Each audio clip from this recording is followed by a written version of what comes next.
আমি বিশিষ্ট আইনজীবী অ্যাডভোকেট হাসানুল বান্না এই পর্যায়ে আমাদের সম্মুখে বক্তব্য নিয়ে আসছেন বাংলাদেশ জামাত ইসলামী রামগঞ্জ পৌর শাখার শুরা ও কর্ম পরিষদের অন্যতম সদস্য সাবেক ছাত্র নেতা জনাব জহিরুল ইসলাম আপনা।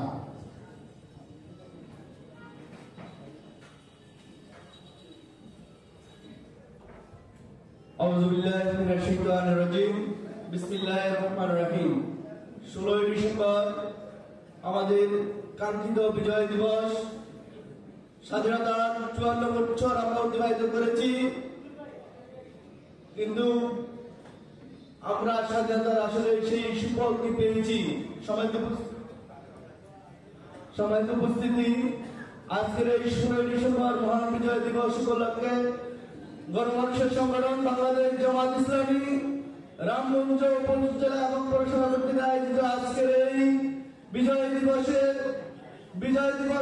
আলোচনা সভায় উপস্থিত সম্মানিত সভাপতি, গণমানুষের সংগঠন বাংলাদেশ জামাত ইসলামী রামগঞ্জ উপজেলার সম্মানিত আমির জনাব নাজমুল হাসান পাটোয়ারি, উপস্থিত পৌর আমির অ্যাডভোকেট হাসান বান্না, উপস্থিত অন্যান্য নেতৃবৃন্দ, আগত বিজয় দিবসের আগত নেতৃবৃন্দ, আসসালামু আলাইকুম ওয়া রাহমাতুল্লাহি ওয়া বারাকাতুহু। সম্মানিত উপস্থিতি, আমরা জানি 1971 সালে স্বাধীনতার যে যুদ্ধ হয়েছিল, সেই যুদ্ধ ছিল বৈষম্যের বিরুদ্ধে। পূর্ব পাকিস্তান এবং পশ্চিম পাকিস্তান একটি রাষ্ট্র হওয়া সত্ত্বেও সেদিন আমাদেরকে আবার নতুন করে স্বাধীন হতে হয়েছিল। কেন?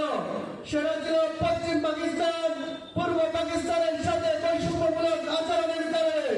কিন্তু 1971 সালে 30 লক্ষ শহীদের রক্তের বিনিময়ে, অসংখ্য অগণিত মা-বোনের ইজ্জতের বিনিময়ে, অসংখ্য অগণিত ভাইদের আহত পঙ্গুত মরণের মধ্য দিয়ে যে স্বাধীনতা অর্জিত হয়েছিল, আমরা কি আসলে সেই বৈষম্যহীন স্বাধীনতার সুফল পেয়েছি? সম্মানিত উপস্থিতি, আমরা স্বাধীনতার 54 বছরে দেখেছিলাম যে দল এই দেশের রাষ্ট্র ক্ষমতায় এসেছিল, তারা এই দেশকে তাদের দলীয় সম্পদে রূপান্তরিত করেছিল এবং তাদের দলীয় বাইরে অন্য কাউকে দেশের প্রশাসন থেকে শুরু করে কোনো পর্যায়ে কাউকে অংশগ্রহণের সুযোগ দেয়নি।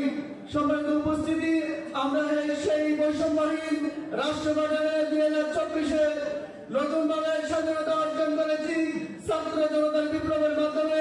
আমরা যেন সেই সুফল বয়ে আনতে পারি, সেই লক্ষ্য আহ্বান রেখেই আমার বক্তব্য শেষ করছি।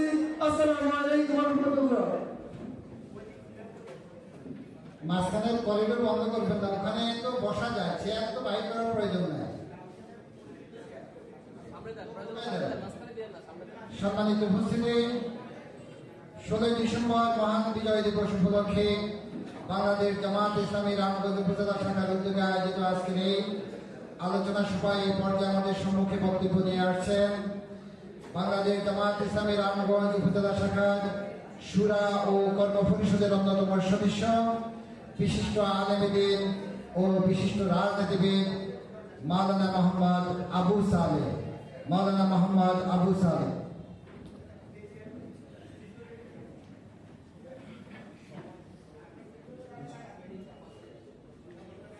আসসালামু আলাইকুম ওয়া রাহমাতুল্লাহি ওয়া বারাকাতুহু।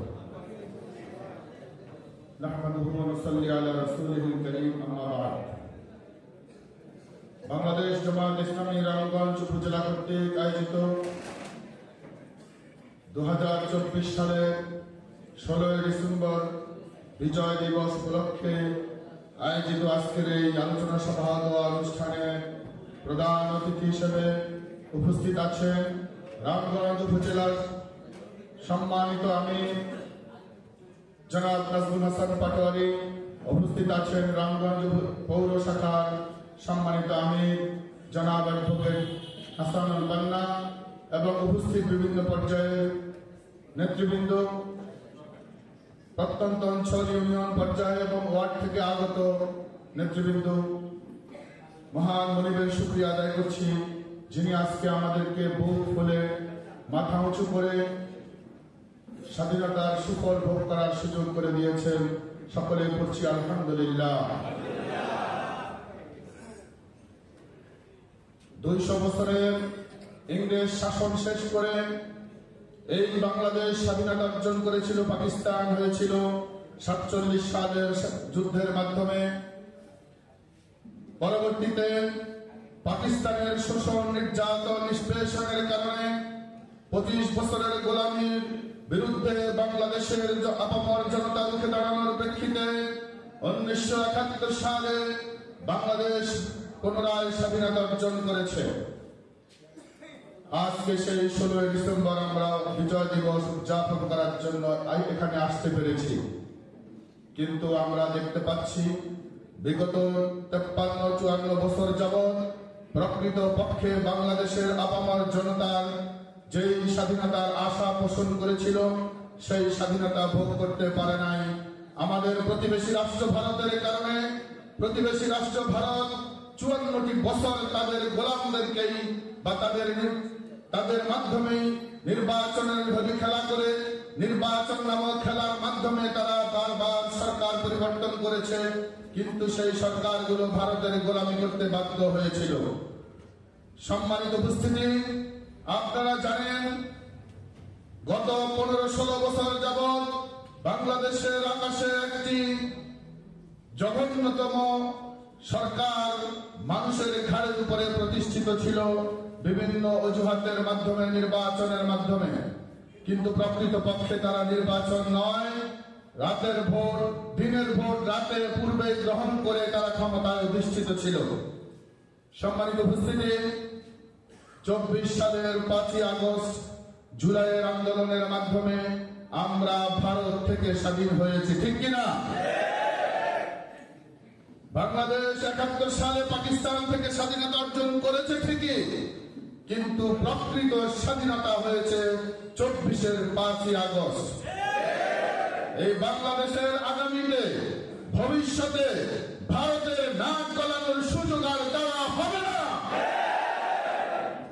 যারা পতিত সরকার পালিয়েছে, আমাদের দাবি ছিল, ছাত্রদের দাবি ছিল পদত্যাগ করা, কিন্তু তিনি এমন কুকর্ম করেছিলেন, বাংলাদেশের প্রতিটি ঘরে ঘরে মামলা দিয়েছিলেন, বাংলাদেশের প্রতিটি এলাকায় হামলা, মামলা, নির্যাতন, জুলুম, অত্যাচার, নির্যাতনের পৃথিবীর ইতিহাসে সবচেয়ে বেশি নির্যাতন করেছেন। সে কারণেই তিনি নিজে থেকেই পালাতে বাধ্য হয়েছে। এখনো ভারত থেকে আমাদের বাংলাদেশের বিরুদ্ধে, স্বাধীন সার্বভৌম একটি রাষ্ট্রের বিরুদ্ধে প্রতিনিয়ত আনসার লীগ, রিকশা লীগ, ইসকন লীগের মাধ্যমে তারা ষড়যন্ত্র চালিয়ে যাচ্ছে। আমরা বাংলাদেশ জামাত ইসলামীর প্রতিটি কর্মী, একজন কর্মী জীবিত থাকতে বাংলাদেশকে আর পুনরায় ভারতের গোলামীর জিঞ্জিরে আবদ্ধ হতে দিব না। আমরা বাংলাদেশের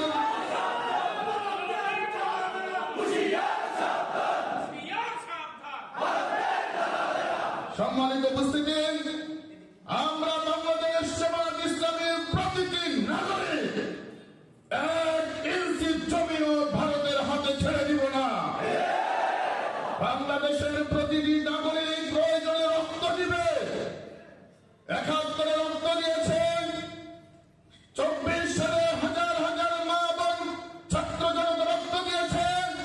পুনরায় যদি ইসকন লীগ এবং বিভিন্ন ভারতের ষড়যন্ত্রের মাধ্যমে বাংলাদেশের স্বাধীনতাকে হরণ করার চেষ্টা করা হয়, বাংলাদেশের প্রতিটি জনতা রক্তের নদী বইয়ে দিয়ে আমাদের বাংলাদেশ মুসলিম রাষ্ট্র হিসাবে সারা পৃথিবীতে মাথা উঁচু করে দাঁড়াবে ইনশাআল্লাহ।